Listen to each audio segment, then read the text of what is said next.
Welcome back to our series on mathematical statistics. I'm Mark Ledbetter. This is video 42, and we are in lecture 20, part A, and we're going to talk about the hypothesis test for a variance. Okay, so let's get started. I need you to remember that if we have S squared as the sample variance of a random sample of size n from a normally distributed population, then the statistic W, let's say, n minus 1 times S squared divided by sigma squared, has a chi-squared distribution with n minus 1 degrees of freedom. And we have proven that before using some of our transformation theorems from the previous semester. So the first thing we're going to talk about is a test for one population variance, sigma squared.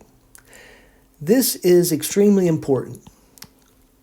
You'll notice that there are no means included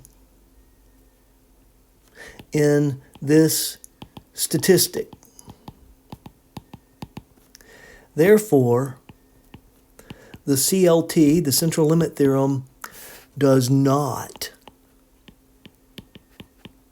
apply. Okay?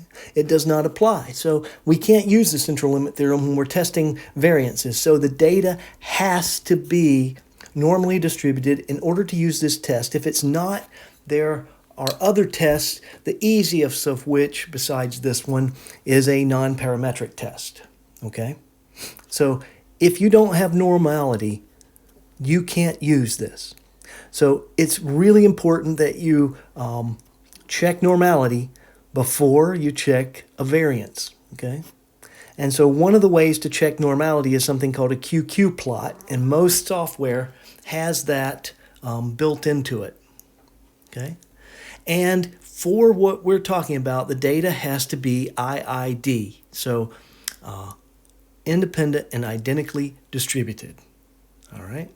So they have to have the same mean and the same variance, and they all have to be normally distributed.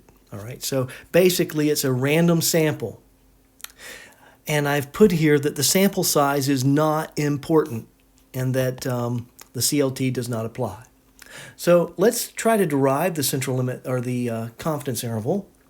And so to do so, we need to know what the chi-squared distribution looks like. So I've written it as a chi-squared with a certain degree of freedom. There is a different distribution for every single degree of freedom available. Okay, so and if you remember the formula for the chi-squared distribution, the PDF of it, you'll know that you could plug in a decimal value for the degrees of freedom, okay? So you can do that. I don't know of a case where we need to, but you could technically do it, all right?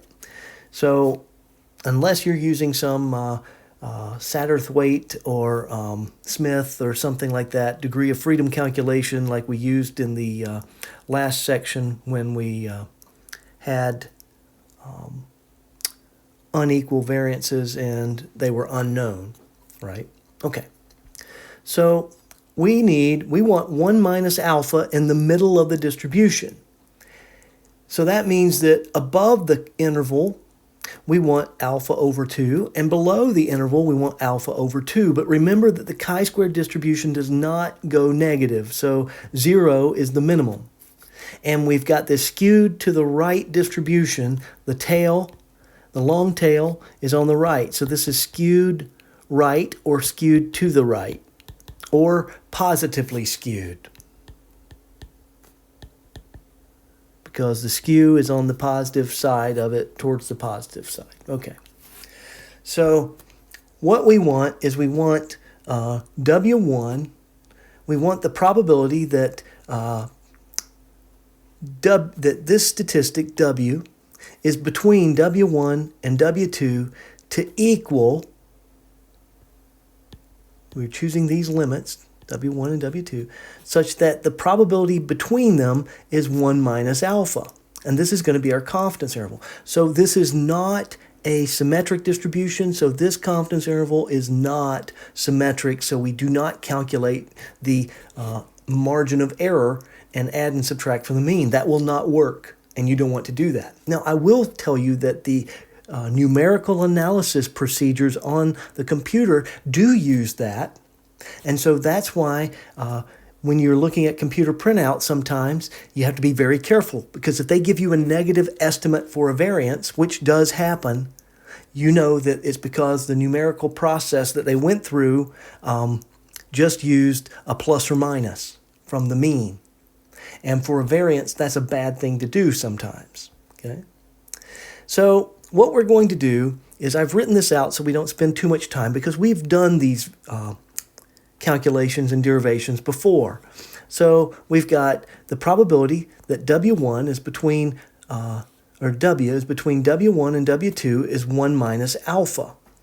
Now, looking at this, if there is alpha below this, then above this value, there is going to be 1 minus alpha over 2. So we have alpha over 2 below, so that leaves above this value, W1, 1 minus alpha over 2. So in critical value notation, W1 is a chi-squared, and the subscript is going to be 1 minus alpha over 2, the area to the right. That's the definition of a critical value, that the subscript is the area above the value, not below. And then we have to include the degrees of freedom. In this case, it's going to be n minus 1.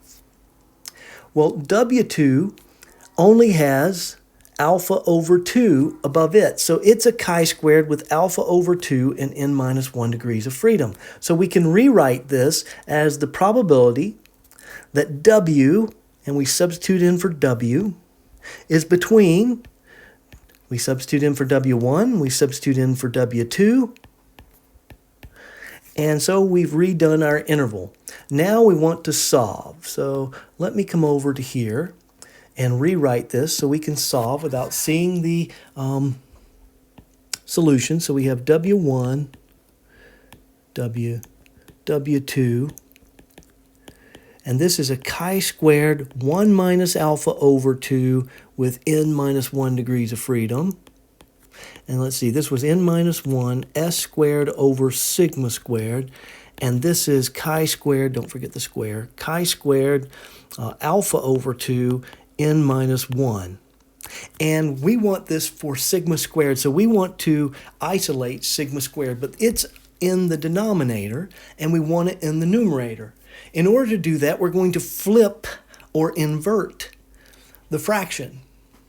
Another way to say this, if I have A over B and I want this to go to B over A, what do?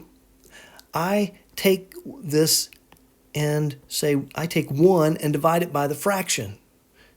That's how we do this. So when I do this, this is 1 over, so I can write the numerator as 1 over 1. 1 divided by 1 is 1, isn't it? I could take any number divided by itself, but in this case, I'll just use 1. So I invert and multiply. So I have 1 over 1 times B over A, and of course, that just gives me B over A. So I'm dividing all sides into 1. Okay, so I'm flipping everything. Okay, I can think of this as, I can think of this as a fraction, chi-squared over 1. And this is chi-squared over 1. And then when I flip, I get 1 on the top, don't I? So that's what this becomes. I get 1 over chi-squared 1 minus alpha over 2 with n minus 1 degrees of freedom. But when I invert something, the larger number becomes the smaller number, and the smaller number becomes the larger number. So this is the smallest number. When I invert it, it's going to be the biggest number. So I change I have to, when I flip numbers in an inequality, I have to change the inequality signs. And so this becomes sigma squared over n minus 1 s squared. And this becomes 1 over chi squared alpha over 2 n minus 1 degrees of freedom. And so what I want to do is just reverse the order of this, and what's in the middle, of course, stays in the middle because it's if you want a number 1, 2, 3, well, if I change the ordering and reverse order 1, 2, 3, it stays 2 because it's in the middle, right? So for convenience, we're going to rewrite this as probability of 1 over chi-squared alpha over 2 n minus 1. We like to have the smallest number to the left, and this is going to be sigma squared over n minus 1 s squared, and this will be 1 over chi-squared 1 minus alpha over 2 with n minus 1 degrees of freedom. And remember, all of this is equal to 1 minus alpha. All right. Now, and I have had professors in the past who hate it being written this way. They really are like, no, you can't. But it is true. This is an equality here. I can write either one I want first. In order to isolate sigma squared, I need to multiply by this quantity here. If I multiply all parts of the inequality by n minus 1 times s squared, then I will have sigma squared. It will cancel this out in this term, and it will put it in all the other terms, in both the other terms. So I'm going to multiply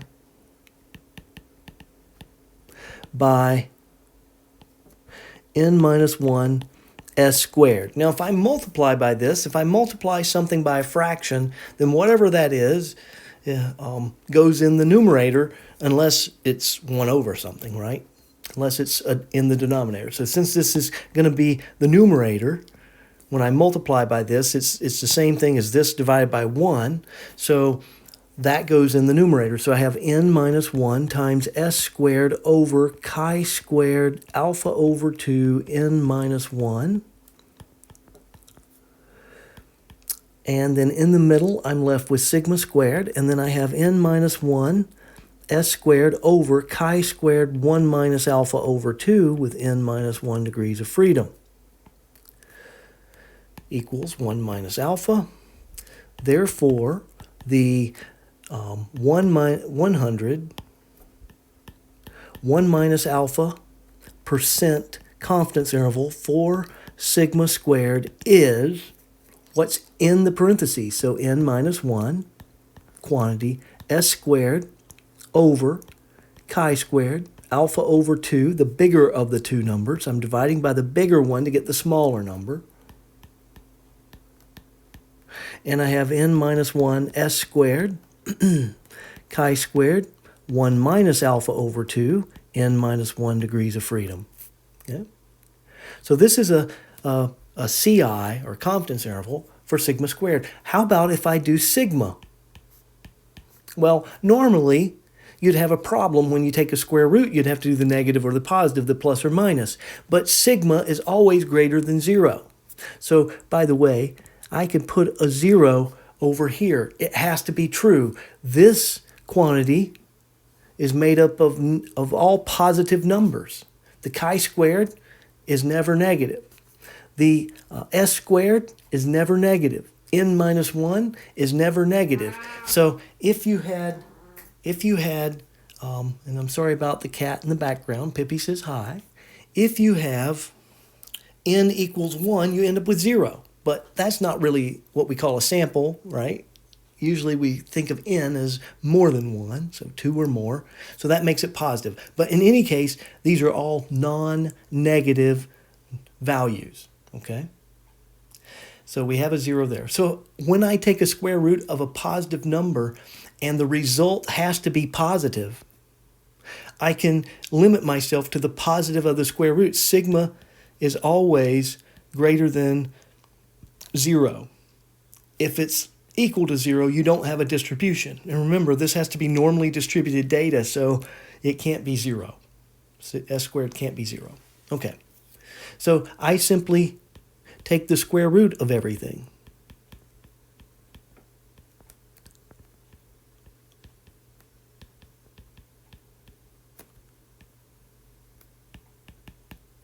So I end up with chi squared 1 minus alpha over 2 n minus 1 degrees of freedom. And so that's how I get the confidence interval for sigma. I take the square root of the values. Okay, so you can get either one of these this way. So, is this where I was? Yes. Okay. So, and here we are. We have the derivation. So I've written this out for you here. And I also wrote out that you take the square root of all three parts. Okay, so let's do an example. A manager wants to show that a new setting adjustment will decrease the standard deviation of fill weight measurements for a canned product, some specific canned product, below the current value of 0.43. I did not write this example, but I would certainly not specify it this way. I would say it some other way, let's see, the manager wants to show that a new setting adjustment will decrease the standard deviation from to less than 0.43 for fill weight measurements of a canned product. Okay, so something like that. I would certainly say it differently, but this says below, and so that's going to be a less than for our claim. So our claim is the standard deviation of fill weight measurements of a canned product is lower than 0.43. Okay? So after the adjustment was made, they took a random sample of n equals 20 cans, and they obtained a standard deviation of 0.21 ounces, I would imagine. And they want us to test this at alpha equals 0.02. Okay? So remember that, and they're talking about sigma, not sigma squared, so be very, very careful with what is given and what is asked. You could do this for sigma squared, but remember to square everything, okay? Or not take the square root. So this is sigma, so I'm going to say sigma equals the old value, which is 0.43, versus sigma is less than 0.43 because they want it below. And alpha is 0.02. I don't know why I put a 0.01 there. Okay, alpha over 2 is 0.01. But we say test this at alpha equals 0.02. All right. So our test statistic is this. So n is 20, so 19 times s squared, which will be 0.21 squared, over sigma squared, which will be 0.43 squared. So please, again, make sure you realize which one you're given, because the test statistic has to be done with the variance, not the standard deviation. 19 times 0.21 squared divided by 0.43 squared. Okay. And so we have that is equal to 4.5316, which to 3 decimal places is 4.532. The 4th decimal place is a 6, so I round up the 3rd decimal place. So I'm going to say that is my test statistic. My rejection region or critical criteria, or critical region or rejection criteria is reject H naught if W is less than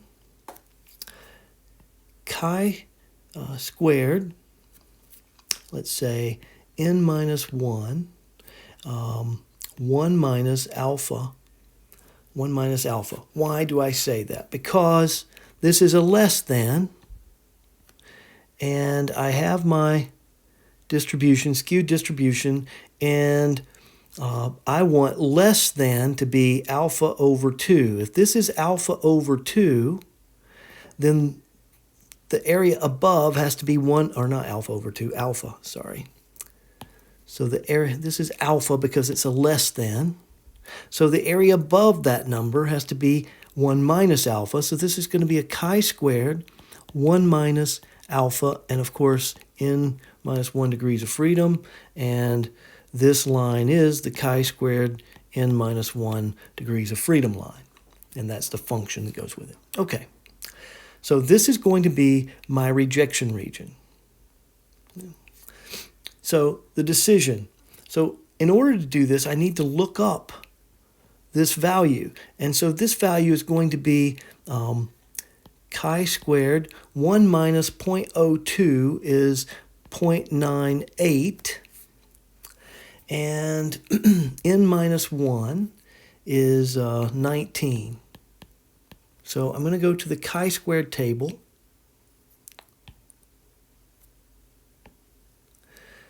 And I'm going to look up, now I know why I changed this. There's not a point, if two-sided I could do that, but I can't do it for here. So this has to be, so we're going to change our alpha to 0.01. So that's, I meant to do that. Now I remember, I meant to do that.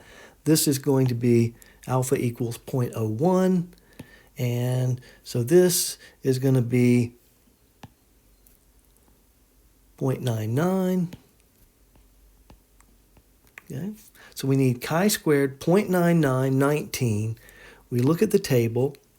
Here is 0.99 over here. Remember, it's the subscript, not this number that we're looking for. So notice the subscript is the area above. This is the area below. So the area below that's going to be alpha, which is 0.01. So you could look at this line if you want. For us, this is going to be the alpha because we're doing a one-tailed test. Okay? So, and I want 19. Oops. There we go. Maybe. Sometimes this freezes up. I apologize. Oh, yeah, there we go. So I want 19 degrees of freedom. Under the first column, 7.633. So this is going to be, I'm going to plug in W. So W is 4.532 less than 7. I've forgotten the number, 633. That is a true statement. So reject H naught if this is true. This is true, so there does exist sufficient evidence to support the claim that the new setting adjustment decreased the standard deviation of the fill weight of the canned product to less than 0.43 at a 99% confidence level using n equals 20 cans. All right. So just like anything else for the confidence or for the hypothesis test, we can use the chi-squared distribution here because W, our test statistic, has a chi-squared distribution with n minus 1 degrees of freedom. So what I didn't say up here was that we need to assume the distribution of the weights are normal. The distribution are normal. Okay. All right. Otherwise, this is no good. So we have to know that. And I didn't say this in the problem, but let's assume that that's true. If it's true, we can do this. Okay. So since the rejection criteria was met, we'll say I need to say reject H naught. Okay, so I'm sorry, I said it, but I didn't write it down. So there does exist sufficient evidence to support the claim. Okay, so we've got that.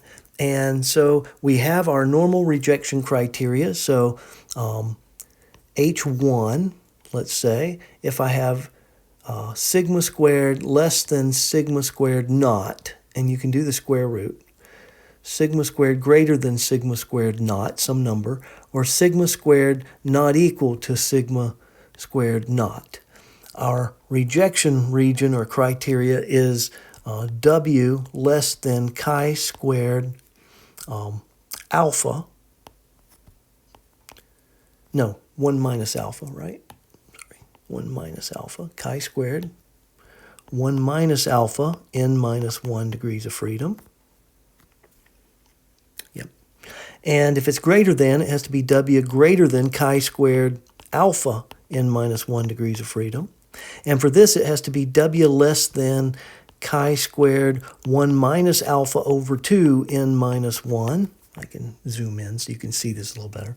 Or w is greater than chi-squared alpha over 2 with n minus 1 degrees of freedom. So you can't use the absolute value with a skewed distribution.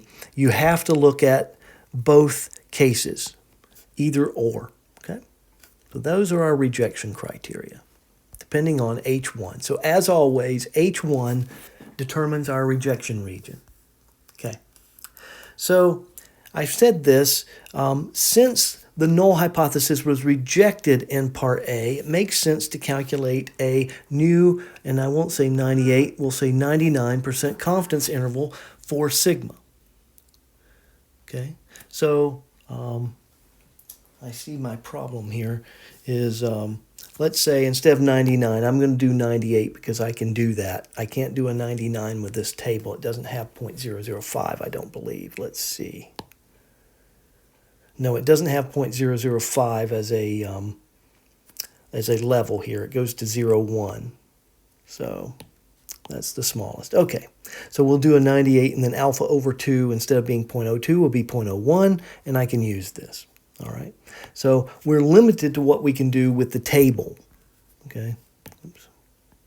All right, so standard deviation after the new setting adjustment. Okay, so what we're going to do is I'm going to come over here, and I've got my criteria, and I'm going to do it for, I want to do it for the standard deviation. So this is sigma, okay, not sigma squared. So I'm going to write down, so this is the confidence interval that I'm going to use here, and I don't need the 0, that's understood. Okay. In fact, I'll just rewrite this so it's a little neater. Okay, so now n was 20, so this is going to be 19. S was 0.21, so it's going to be 0.21 squared.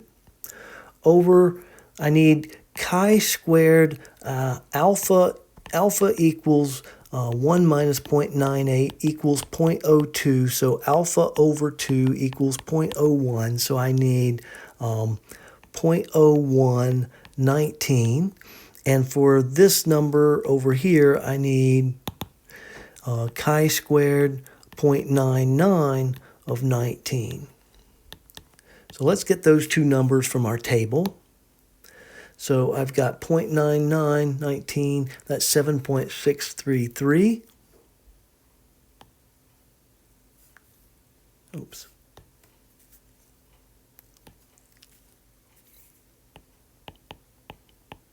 And then for 0.01, it's going to be 19, let's see, that's here, 36.19.